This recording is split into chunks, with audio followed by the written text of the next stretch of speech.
یہ جو چوٹی آپ کو سامنے نظر آ رہی ہے، اس غار کا نام ہے غار ہیرا اور اس پہاڑ کا نام ہے جبل نور۔ جبل عربی میں پہاڑ کو کہا جاتا ہے، یعنی نور والا پہاڑ۔ تو اس پہاڑ کے اوپر ہی قرآن پاک کی پہلی آیت نازل ہوئی تھی اور اسی پہاڑ کے اوپر ہی رسول اللہ صلی اللہ علیہ وآلہ وسلم پر نبوت نازل ہوئی تھی۔ اور اس پہاڑ پر چڑھنے کے لیے آپ کو 40 منٹ لگتے ہیں اگر آپ ینگ ہیں، اور اگر آپ کی عمر زیادہ تو 1 گھنٹہ 40 منٹ آپ نے اوپر چڑھنا ہے، اور گرمی میں۔ اور ہر شخص کی خواہش ہوتی ہے کہ وہ یہاں پر چڑھے۔ یہ عبادت کا حصہ نہیں ہے، کیونکہ صحابہ کرام رضی اللہ تعالیٰ عنہ یہاں پر نہیں چڑھا کرتے تھے، لیکن رسول اللہ صلی اللہ علیہ وآلہ وسلم اس جگہ پر عبادت کیا کرتے تھے۔ تو ہر شخص کی یہ کوشش ہوتی ہے کہ وہ اس جگہ پر جائے اور دیکھے کہ غار اندر سے کس طرح تھا جہاں پر رسول اللہ صلی اللہ علیہ وآلہ وسلم عبادت کیا کرتے تھے۔ تو آج میں آپ کو بنا اوپر چڑھے ہی غار ہیرا اندر سے دکھاؤں گا، اور کس طرح دکھاؤں گا اسی کے اوپر آج ہمارا ولاگ ہے۔ تو السلام علیکم، میں ہوں نکاش بلوچ۔ تو ویلکم ہے آپ کا ایک نئے خوبصورت ولاگ میں۔ اور یہاں پر بھی ابھی دیکھیں لکھا ہوا جبل نور، تو آپ نے اس طرف چلے جانا ہے۔ اس علاقے کو بھی جبل نور کہا جاتا ہے، اور اس پہاڑ کا نام بھی جبل نور ہے، اور اس علاقے کا نام بھی جبل نور ہے، اور پہاڑ اور جو غار ہے اس کو غار ہیرا کہا جاتا ہے۔ اور یہ جو آپ لیفٹ سائڈ پہ یہ جو آپ ایریا دیکھ رہے ہیں، اس ایریا پہ سے میری بہت سی یادیں وابستہ ہیں۔ اس سکول کے پیچھے میرا گھر ہوا کرتا تھا، اور یہاں سے اکثر آ کر پھر وہ سامنے ایک یہاں پر ہوتی تھی ایک شاپ فلافل کی، تو میں یہاں سے آ کر فلافل کھایا کرتا تھا۔ تو اس علاقے سے مجھے بہت زیادہ محبت ہے۔ تو اور یہ راستہ جو بالکل سیدھا جا رہا ہے، یہ جبل نور کی طرف ہی جا رہا ہے۔ تو یہاں پہ بھی آپ کو میں 2 راستے دکھاؤں گا کہ جس سے آپ نے اگر بائی واک جانا ہے تو آپ بائی واک بھی جا سکتے ہیں، اور جو دوسری جگہ جہاں پر آپ کو میں لے کر جانا چاہ رہا ہوں وہ بھی جگہ اسی سائڈ کے اوپر ہی ہے۔ کیونکہ اکثر جو ہمارے جو بزرگ ہوتے ہیں جن کی عمر کافی زیادہ ہوتی ہے اور وہ پہاڑ پر نہیں چڑھ سکتے، ہر مسلمان کی یہی خواہش ہوتی ہے کہ وہ پہاڑ کے اوپر چڑھے اور اس جگہ کو دیکھے جہاں پر رسول اللہ صلی اللہ علیہ وآلہ وسلم پر نبوت نازل ہوئی اور قرآن پاک کی آیات نازل ہوئی۔ لیکن اوپر چڑھنا کافی زیادہ مشکل ہو جاتا ہے۔ 40 منٹ تو ایک جوان جو ینگ ہے اس کے لیے ہے، اور لیکن جو کیا نام ہے جس کی عمر کافی زیادہ ہو وہ 1 گھنٹہ اس کو لگ جاتا ہے یہاں پر اوپر جانے کے لیے۔ اگر آپ نے بائی واک جانا ہے تو آپ اس طرف سے بھی جا سکتے ہیں، ٹھیک ہے۔ جیسے یہاں پر یہ اکثر حجاج بھائی ہمارے جا رہے ہیں، ٹھیک ہے۔ اور وہ سیدھا یہاں سے اگر آپ دیکھیں تو یہ ہے جبل نور اور غار ہیرا۔ تو یہاں سے آپ اگر آپ گاڑی پہ ہیں تو وہاں پر آپ نے گاڑی لگانی ہے تو آپ جا سکتے ہیں۔ یہ سامنے آپ کو نظر آ رہا ہے کلاک ٹاور، اور یہ ہے غار ہیرا۔ غار ہیرا کلاک ٹاور رسول اللہ صلی اللہ علیہ وآلہ وسلم کے زمانے میں غار ہیرا سے خانہ کعبہ نظر آتا ہوگا یقیناً، کیونکہ اس وقت بلڈنگ نہیں تھی، اور یہ کافی زیادہ یہ اونچا پہاڑ ہے، اور ہم لوگوں نے جانا ہے یہ ہیرا ثقافی پر۔ آپ کو میں اندر لے کر چلتا ہوں، ٹھیک ہے۔ تو اگر آپ یہاں پہ لیفٹ سائڈ پہ دیکھیں تو یہاں پر بھی انہوں نے کافی کھانے پینے کی چیزیں وہ بھی کافی زیادہ بنائی ہوئی ہیں، شاپنگ کے لیے بھی کافی زیادہ یہاں پر چیزیں ہیں، ٹھیک ہے۔ اور اگر آپ یہاں پر رائٹ سائڈ پہ دیکھیں تو دکانیں کھانے پینے کی کافی بنائی ہیں۔ اگر آپ آتے ہیں تو آپ کو بھوک بھی لگتی ہے تو کھانے پینے کا یہاں پر کوئی مسئلہ نہیں ہے۔ اور یہ جو سامنے آپ کو لائن نظر آ رہی ہے اس سائڈ پہ لیفٹ سائڈ پہ، یہاں پر سارا انہوں نے شاپنگ کا بنایا ہوا، خواتین کے لیے جو شاپنگ ہے۔ آپ یہاں پر آئیں تو مکہ کی یہ مشہور آئس کریم آپ یہاں پر ضرور کھایا کریں، ٹھیک ہے۔ اور یہ جو سامنے آپ کو ایریا نظر آ رہا ہے، ابھی ہم لوگوں نے اس کے اندر سیدھا جانا ہے، تو پہلے ہم لوگ آئس کریم کھا لیں تو اس کے بعد اس کے اندر چلتے ہیں۔ جتنے بھی ہمارے انڈونیشین بھائی ہوتے ہیں نا، وہ ایک بڑے منظم طریقے سے آتے ہیں۔ انہوں نے ایک ہی طرح کی جیکٹیں پہنی ہوتی ہے تاکہ وہ یہاں پر گم نہ جائیں، اور ان دوروں سے ہی ویزیبل ہو جائے، دور سے کو پتہ چل جائے کہ یہ ہمارا بندہ اتنی دور جا رہا ہے۔ کیونکہ یہاں پر اکثر آپ کو پتہ ہے کہ لوگ گم ضرور جاتے ہیں۔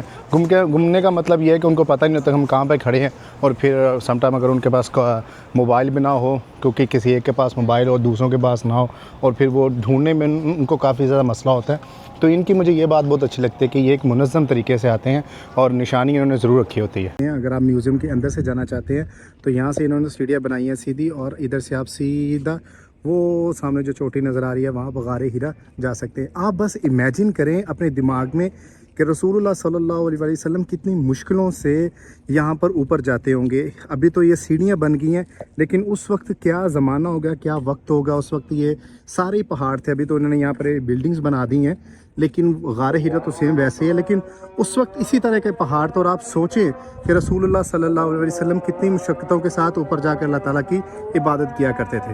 ٹکٹ یہاں پر میں نے لے لی ہے، اور ٹکٹ ہمیں 40 ریال کی ملی ہے، 2 ٹکٹیں ہم نے لی ہے۔ تو ابھی ہم لوگ چلتے ہیں پہلے قرآن ایگزیبیشن میں، قرآن میوزیم میں، ٹھیک ہے، دا ہولی قرآن میوزیم، اور یہ اس کا راستہ اس طرف سے ہے۔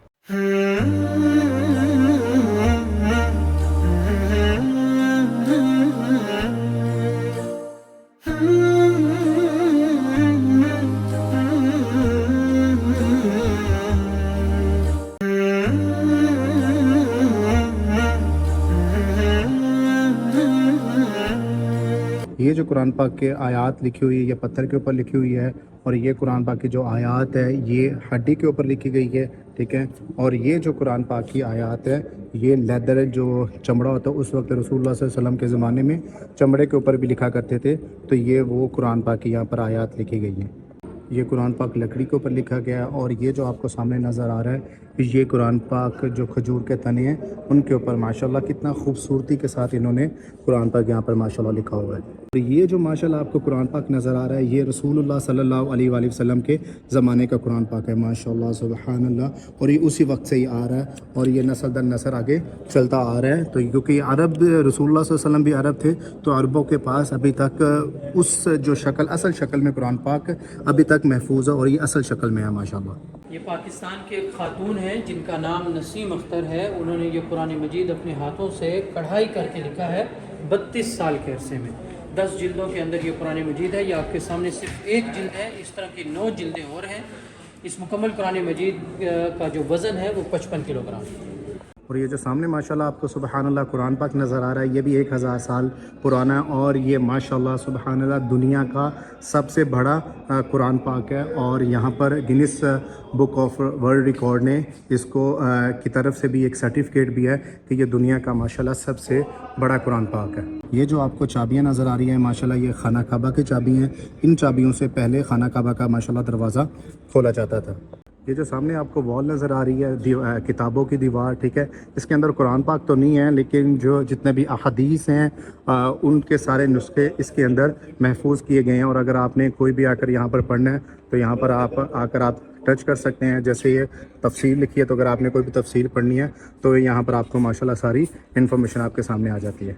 یہ کتابوں والی جو دیوار ہے اس کے اندر انہوں نے ایک چھوٹا سا یہاں پہ ایک روم بھی بنایا ہوا، اور یہاں پر ان سب کی ماشاءاللہ تصویریں لگائی ہیں جنہوں نے دنیا میں سب سے خوبصورت قرآن پاک پڑھا ہوا ہے، جتنی پیاری تفسیر لغت کے ساتھ ماشاءاللہ پڑھا ہے۔ تو اگر جیسے ہم شیخ سدیس کے یہاں پہ پاس کھڑے ہوتے ہیں تو جیسے آپ کھڑے ہوتے ہیں تو آپ کو یہ دیکھیں ان کی آواز میں قرآن پاک سنائی دیتا ہے۔ تو جیسے ماشاءاللہ آپ تھوڑا سا آگے جاتے ہیں تو یہاں پر انہوں نے بہت ہی خوبصورت ایک تصور پیش کیا ہے۔ یہاں پر سامنے آپ کو زمین نظر آ رہی ہے جو 3D کے مدد سے انہوں نے بنائی ہے، ٹھیک ہے، اور یہاں پر انہوں نے ایک میپ دیا ہوا ہے، یہ پوری دنیا کا میپ ہے، اور اگر آپ کسی کے اوپر بھی کلک کرتے ہیں، جیسے میں یہاں پر ایشیا کے اوپر کلک کرتا ہوں تو ایشیا کے جتنے بھی زبان میں ایشیا میں جو زبانیں ہیں ان سب کی زبان میں یہاں پر ماشاءاللہ یہ کس طرح وہ جو اس ایریے کے یا اس علاقے کے یا اس ملک کے لوگ کس قرأت کے ساتھ یا کس یعنی وہ کہہ رہے تفسیر کے ساتھ قرآن پاک پڑھتے ہیں ماشاءاللہ۔ تو یہاں پر یہ ساری تصاویریں انہوں نے لگائی ہوئی ہے، جیسے یہ پاکستان ہے، اور یہ ازبکستان ہے، اور یہ ساؤتھ کوریا میں ہے جو قرآن پاک کس طرح پڑھا جاتا ہے، ٹھیک ہے، اور اگر آپ اس سائڈ پہ آ جائیں تو یہ انڈونیشیا ہے، اور یہ فلپائن ہے، اور یہ ہندوستان ہے۔ یہاں پر ماشاءاللہ غلاف کعبہ کے بھی انہوں نے پورا یہاں پر ایک پیس یہاں پر لگایا ہوا، اور یہ اصل میں غلاف کعبہ ہے۔ آپ اس کو ٹچ تو نہیں خیر کر سکتے، لیکن آپ کو میں نزدیک سے دکھاتا ہوں، اسے آپ دیکھ سکتے ہیں کہ ماشاءاللہ کتنا خوبصورت طریقے سے انہوں نے سونے کے ساتھ سونا کا جو دھاگا ہے اس کے ساتھ ماشاءاللہ لکھا ہوا ہے۔ یہ جو اوپر والا حصہ ہے یہ سونے کے ساتھ لکھا گیا ہے، اور یہ ڈیفرنٹ ہے، اور یہ آئی تھنک سو چاندی کے ساتھ ماشاءاللہ یہ لکھا گیا ہوا ہے۔ انہوں نے ایک ریپلیکا کے طور کے اوپر ایک خانہ کعبہ کی دیوار بنائی ہوئی ہے، اور اس طرح کا یہ دروازہ جیسے خانہ کعبہ کا دروازہ ہے تو اس طرح کا انہوں نے یہاں پر ایک ماڈل بنایا ہوا ہے۔ یہ اوریجنل نہیں ہے، ریپلیکا ہے، لیکن سیم اس طرح کا بنایا ہوا ہے، اور جیسے کیا کون کون سی آیات کون کون سا نام اس کے اوپر لکھا ہوا ہے وہ یہاں پر انہوں نے سیم ایز اٹ ویسے ہی لکھا ہوا ہے۔ جیسے یہاں پر یہ لکھا ہوا ہے الملک عبدالعزیز بن عبد الرحمن آل سعود مکہ المکرمہ، کیونکہ عبدالعزیز جو تھے یہ یہاں کے بادشاہ تھے، ان کا جو فادر تھے وہ تھے عبد الرحمن، تو ان کا بھی یہاں پر نام لکھا ہوا ہے۔ قرآن پاک کی ماشاءاللہ آیات بھی لکھی ہوا، جو یہ تالا اس کے اوپر بھی لکھا ہوا ہے انہوں نے کنگ عبدالعزیز۔